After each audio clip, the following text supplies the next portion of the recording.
called What's My Line? Anybody? Okay. Some of you did. How many of you have heard of What's My Line? And you kind of think you may, and how many of you think, what is this old guy talking about? Never. Well, I kind of remember it. I kind of remember watching it. But I got on YouTube this week, and that's always a great resource for finding out things in life. And on YouTube, they showed some of the very first episodes of What's My Line. I didn't know this. It started back in the 50s, I guess. Back in you get on the old black and white TV, the graphics that look like somebody from kindergarten grew them, and they flash them up on screen. And the whole point of the show was to have a panel of experts, and there were celebrities, and then they would bring guests in, and the whole point of the show was for these celebrities to ask a series of questions and try to guess what the occupation of that person was. Now, I thought it was interesting. I watched one of the, and you'd win big money. If the contestant came in, they asked a question and they got the wrong answer, then that person would win money. So I'm watching it, and they ask this lady a question, and they get it wrong, and he flips over this this cardboard flip chart, and she won $5 for each wrong answer. Now, wow, that must have been exciting to get that. Even back then, I don't know, maybe $5. Well, $5 was worth a lot more than it is today. But and they would try to guess, and if they guessed it right, then the contestant, I guess, got nothing. I don't know. I didn't watch enough of it to find that out. The whole point was trying to figure out what it was this person did. It was a guessing game. That's all it was. Well, today I want us to continue our series on the Trinity. And we're going to, this month, focus in specifically on God. God the Father. And sometimes people approach God like a guessing game. And there's all kinds of different ideas on what God is like or who He is and things like that. Well, this morning I want us to say we don't have to guess. See, we have a real God. And a real God has certain qualities and certain characteristics. But throughout history, there have been all kinds of different opinions and views on that. There was a German philosopher by the name of Fehrenbach who decided that he was going to basically say that man has taken all the good things that they would put together into one being and projected that, and they have created God in their own minds. And that God was really more a product of man rather than of God being God. Sigmund Freud, that famous psychologist, took that and expanded that and kind of popularized it. And in 1966, Time magazine came out with this cover, the first non-picture cover on a major magazine, and it simply asked the question, is God dead? And it discussed that in that whole series. And I guess it was 1966, and I really don't remember that. I'm just not that old, all right? But actually, I was alive then. I was 8 years old. But I didn't remember it. But you go back and you can read about that article and see that there were all kinds of controversies and all kinds of reaction to that. And as I was reading this week, someone made the statement. It said, if that magazine cover was to come out today, it probably wouldn't have gotten the reaction that it did back then. And the bad thing about that is that is more commentary on the state of man today than back then. Because back then, when someone declared or proposed the idea that God is dead, it caused quite an uproar. What would it cause today? You see, there's a lot of different ideas that people have about God and who He is and what He is like. See, some people envision God as an impersonal source and personal power, kind of like the Star Wars, may the Force be with you type of thing. Others see God as kind of a celestial Santa Claus, whose only purpose is to go around and make everybody find happiness and fulfillment, and that's the only thing God should be doing across the world. Others would look at God and the only image they have of God is some TV character like George Byrne or Morgan Freeman, as he's been portrayed in a couple of different movies. Well, where are you at? What is God to you? How do you know that He's a real God? Now, there's a couple of different ways you could take this topic. You can argue it from a theological standpoint. You could argue it from what they would call an apologetic standpoint, present all the arguments for and against and analyze those. And you could look at it a lot of different ways. I guess I want to approach it this way this morning. I don't know if in our crowd this morning we would have a great debate on is there a God, because we probably have already accepted that premise, so we may be at different levels in that premise.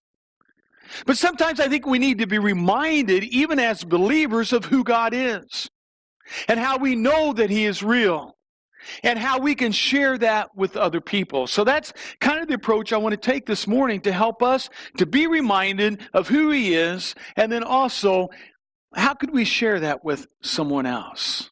So the first place I want to start is simply this, that the real God is an all-powerful creator. The real God is an all-powerful creator. The Bible starts, and I used this verse last week, in the beginning, God created the heavens and the earth. It's the first words of the Bible. In the Gospel of John, in the very beginning, the first 3 verses says, in beginning was the Word, and the Word was with God, and the Word was God. He was in the beginning with God. This is speaking of Jesus, but then verse 3 says, through Him all things were made, and without Him there was nothing made that had been made. The Old Testament and the New Testament, they both declare that God is the all-powerful, the beginning, the creator of the universe. Now, how many have heard of the Big Bang Theory? How many of you thought of a TV show when I said that? All right, that's what I thought. I'm talking about the scientific thing, not the TV show, all right? I have honestly never watched a whole episode of the Big Bang Theory, so I don't know how that revolves around the whole title, that sitcom. But the Big Bang Theory from a scientific standpoint is the whole idea that this universe, everything got started with a big explosion. And from that explosion, somewhere in the center of this universe, all things have spread out from that. Almost all physicists will accept the Big Bang Theory or some form of that as the beginning of this universe. What the physicists fail to do is go beyond that and answer the question, okay, what caused the Big Bang and where did all that stuff come from in the first place? And to me, that's where God comes in. In the beginning, God created the heavens and the earth. I have no problem with if God started things with the Big Bang, and it all came about. His universe is an amazing universe, and His power is an amazing power. And it says that God spoke into existence these things. Do you understand all of that completely? No, I don't. Because we live in a dimensional world. We live in a time-space existence where all that we can comprehend really is what we see, what we know, what we experience, what we feel, what we can test, what we can prove. But God goes beyond that. He goes beyond our comprehension. And that's what makes Him God. We try to figure out God, we try to put Him in a box, but we can't do it. And in the beginning, God created the heavens and the earth. Now we can look at that creation and we can next see that the complexity of His creation also shows the wisdom of His power. Science class, you ever heard of the DNA molecule? There's a model. You can get a lot of different models of the DNA molecule if you look, and there's all kinds of different pictures. But the DNA molecule basically is the blueprint of life. You've probably seen blueprints to a building. We have blueprints to this building. You have blueprints to the house or the condo that you live in.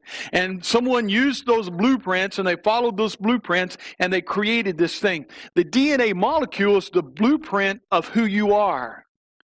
They somehow There again, I don't understand it. But through DNA testing, they can map out who you are by a series of lines and dots on this graph to show that you have this gene or you don't have that gene. God's creation is amazing. The DNA molecule. I have a hard time at just grasping what a molecule is. Yet, let alone to think that in the pattern in this molecule is everything that created me. And if they were to take a fingernail from me, they could map out who I am because of God's design. I don't believe it was an accident. I don't believe that there was a primordial glob and some cells just bumped into each other and said, oh, hey, how you doing? Oh, I'm doing pretty good. You want to hook up together? Yeah, let's do that, all right? And they wandered around for a while and they ran into some other cells. Hey, come and join us. Just think what we could be together, and over billions of years, they all came out and pop, here I am. I think there was a design behind that. And I think an all-powerful, amazing God is who brought all that together. Another thing that we can look at is going back to the vastness of his universe. Louis Giglio does a lot of stuff on this, and I was going to show his pictures and try to do it as Louis Giglio, but if I'm just honest with myself, there's no way I can do it like he does it. So I don't usually do this, but I'm just going to show you, it's about a 6-minute clip of Louis Giglio on the universe, the Milky Way, as he calls it, our neighborhood that we live in. The scripture says, by the word of the Lord the heavens were made, the starry host by the breath of his mouth. We live in a little subdivision in the universe called the Milky Way Galaxy. In case you didn't know, that's where you live. Some of you are thinking you live in Shady Grove. No, you're living in the Milky Way Galaxy. That's your subdivision in the universe, a very big universe that we have to use something called a light year to get around in. You say, well, what's a light year? Well, that's how fast light travels in 1 year. And we know it's flying 186,000 miles a second. So if light goes 186,000 miles a second for a whole year, it goes 5.88 trillion miles in a year. And that's the measurement, or one of the main measurements we use to get around in the universe that God has created. That's how big it is. The foot, not going to help you in God's universe. The yard, of no value to you whatsoever in God's universe. The mile, insignificant. The kilometer, Matt, not going to help you getting around in God's universe. We have to use a ruler that is 5.88 trillion miles long to measure things in God's universe. And our home subdivision, the Milky Way Galaxy, just came into being. It consists of billions of stars. Just our subdivision, the Milky Way Galaxy. Not hundreds, not millions, not hundreds of millions. Billions of stars in our home subdivision, the Milky Way Galaxy. And scientists say that there are hundreds of billions of other subdivisions and galaxies in the known universe. This shot is where we live. It's a little snapshot of the Milky Way Galaxy. If you zoom into this star-forming region, see something pretty amazing. This particular shot is a close-up of a star-forming region in our subdivision taken by a friend of ours named Dr. David Block, who's an astronomer down at Wits University in Johannesburg, South Africa. And we were down there a few months ago, and he was telling us that if we were to count the billions of stars in the Milky Way Galaxy, 1 star per second. So if we just started with any one of these, I don't know which one you want to pick. Let's just start with this one right here. And because I can reach it. And we start 1, 2, 3, 4, 5. That looks like 1, but I'm close enough to see it's 2 that are close together. 7, 8, 9, 10, 11. Let's go back over here. 12. You're like, oh, please don't count them all. If we counted all the stars in our subdivision, 1 per second, it would take 2,500 years just to count the stars in the Milky Way Galaxy. And God says about himself, you want to know how the universe is telling us that God is big? Through the prophet Isaiah, he says, to whom will you compare me? And who is my equal, says the Holy One. Lift your eyes to the heavens. Who created all of these? And then he answers for himself.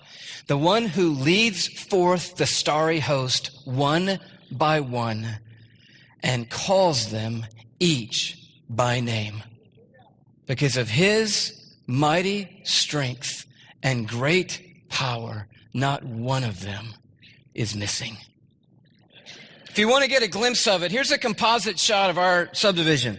The Milky Way galaxy is taken by combining hundreds of thousands of photographs.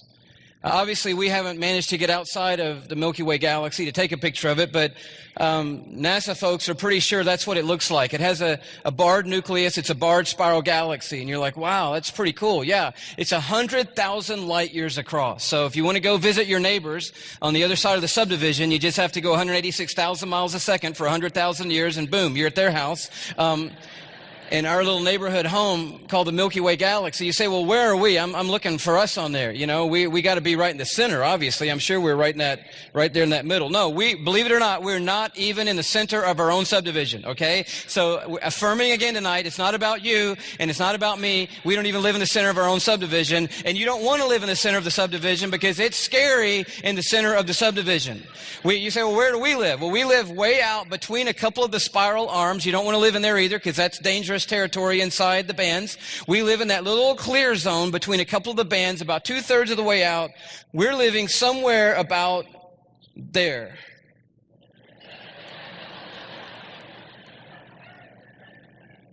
And you're like, well, I don't see me. No. Because we couldn't put a mark on the diagram that you could see that would be the right relative size to our solar system. You know, that's our little cul-de-sac in the subdivision, that we couldn't even put our solar system on here in relative size to the Milky Way galaxy for you to see. It's that small inside the Milky Way galaxy. Scientists say our solar system is the size of a quarter, and the Milky Way galaxy is the size of the North American continent. So our whole solar system is a quarter in the size of an area as big as the North American continent. We're not that consequential in our own subdivision called the Milky Way galaxy. And somewhere in there is a star, one of these billions of stars. It's not the biggest, the baddest, the brightest. It's just one of the stars of the billions of stars. We call it the sun, and around it tonight are orbiting these balls, one of which is called Earth. It's our home. That's you and me. No, I'm not trying to make you feel small. I'm trying to help you see that you are small.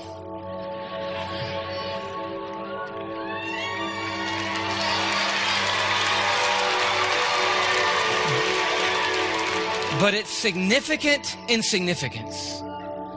Because as tiny as we are known and prized by Majesty, who sent for us and loves us and knows us, even though we are teeny tiny little bitty people on a little bitty speck floating through the vast cosmos. Now you're saying, just keep playing that. It's all right. But go to YouTube, put in Louis Giglio. You can see a lot more of his stuff.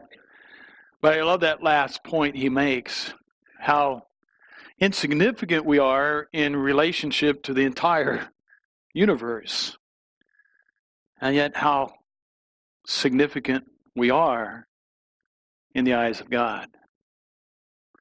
See, not only is the real God the all-powerful God, but the real God is a God who knows us and loves us. In Isaiah chapter 43, verse 1, it says this, "But now this is what the Lord says, He who created you, O Jacob, He who formed you, O Israel, fear not, for I have redeemed you. I have summoned you by name, and you are mine." He knows you by name. He knows all your names. A real God is a God who loves us. He has loved us from the very beginning. Psalm 139, verses 13 and 14, listen to what he says. For you created my inmost being. You knit me together in my mother's womb. I praise you because I am fearfully and wonderfully made. Your works are wonderful. He knows us from the very beginning. He knit us together in our mother's womb. He knows who we are because He created us. He calls us by name. He even knows the number of hairs on your head. In Matthew chapter 10, as Jesus is giving a lesson on our value, He says this, are not 2 sparrows sold for a penny?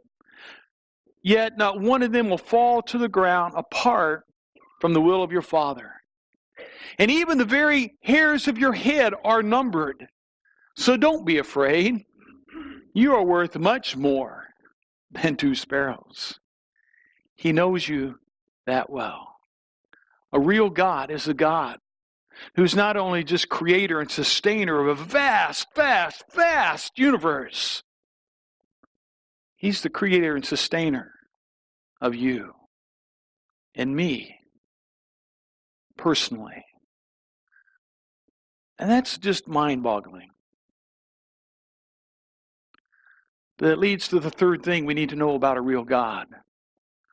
The real God is not only all-powerful, the real God is not only one that loves us and knows us. The real God is a God that we can know personally. A real God is a God that we can know personally. How? Well, He left His testimony to us. He knew that we would need some things to understand who He was. In Acts chapter 14, we covered this there several weeks ago, but Paul and Barnabas had gone to the city of Lystra and Derbe, and while they were there, they healed a crippled man, and all the people just were amazed, and they bowed down, and they wanted to bow and worship them as Zeus and as Hermes, the Greek and Roman gods. And Paul says, oh, no. Listen to what he said. Men, why are you doing this?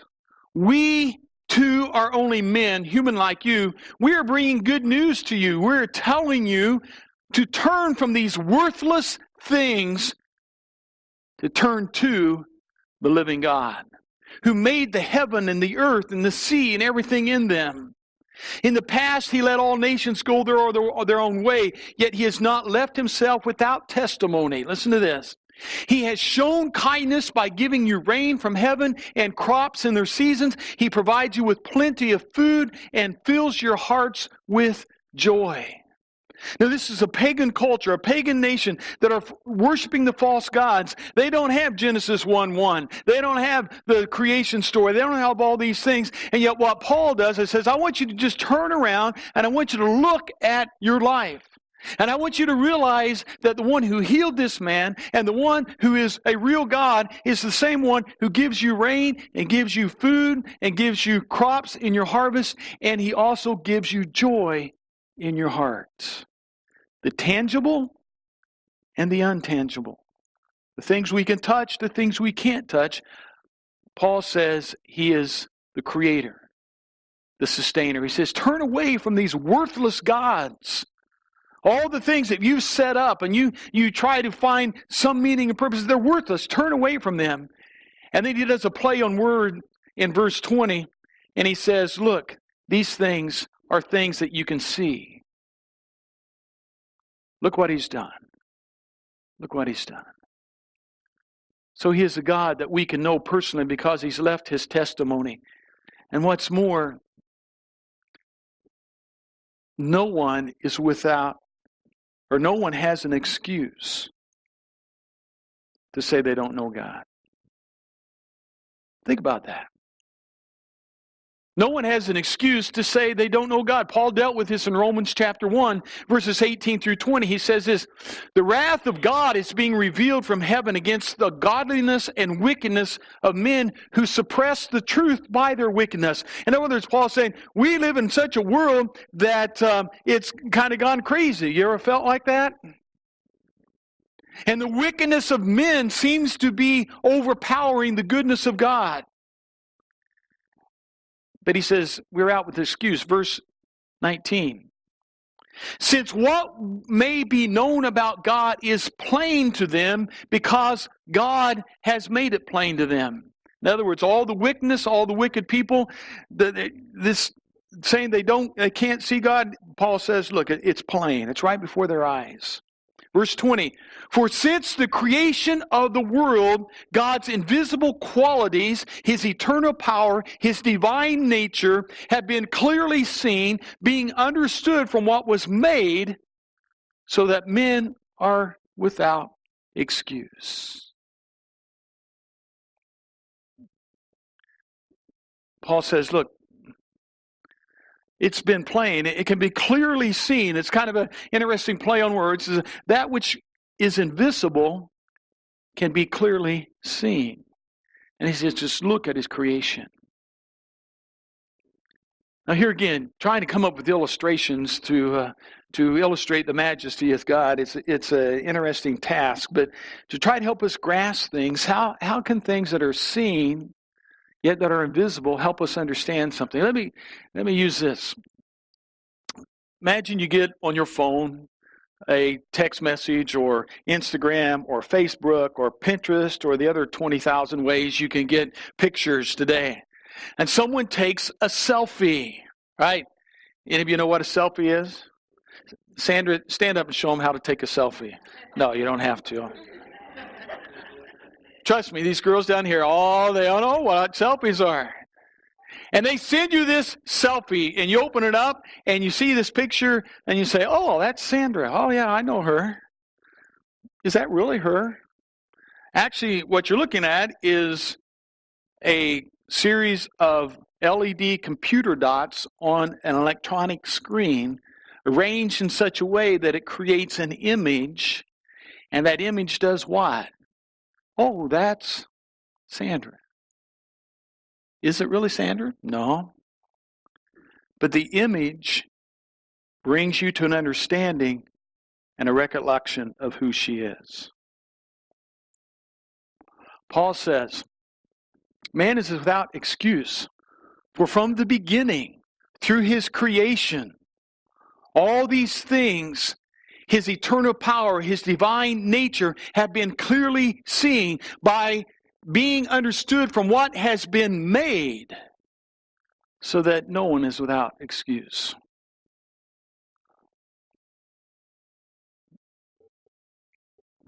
We love excuses, though, don't we? Now, some would say that, well, I'm going to worship the earth. I'm going to go hug a tree today on the way home, and I'll be hugging God when I hug that tree. That's not what he's saying. The creation is to be a reflection of the Creator, and we are to worship the Creator, not the reflection. So we have a God who's real, and He loves us, and we can love Him. We can know Him. And what's even more interesting, this is his final thought, is God has put within us the ability to seek Him out and find out who He is. 1 Chronicles 28, verses 9 and 10. These words are spoken to Solomon, the first king, or the third king of Israel, and he's the wisest man on earth. God granted him wisdom. And listen to what God says to him. And Solomon, my son, learn to know the God of your ancestors intimately. Worship Him and serve Him with your whole heart and a willing mind. For the Lord sees the heart of every one and knows every plan and thought. If you seek Him, you will find Him.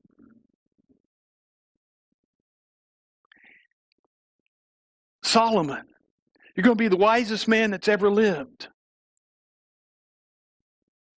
But you still need to seek Him. And guess what? When you seek Him, you will find Him. And that's usually where that passage ends when you hear it quoted or used. But the power and the urgency of that verse is found in the next and the last phrase.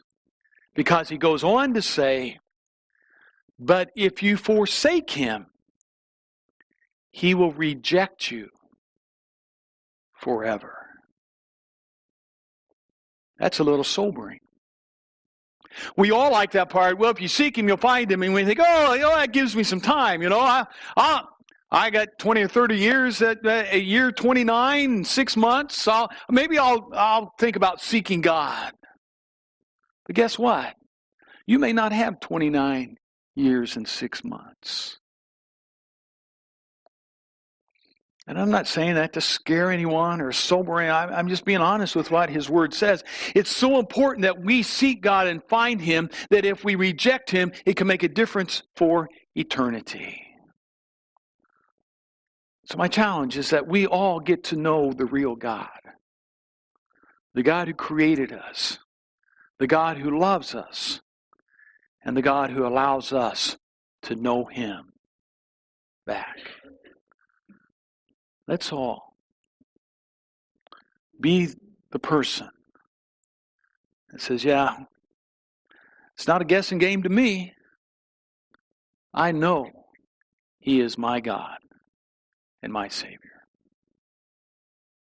Let's pray.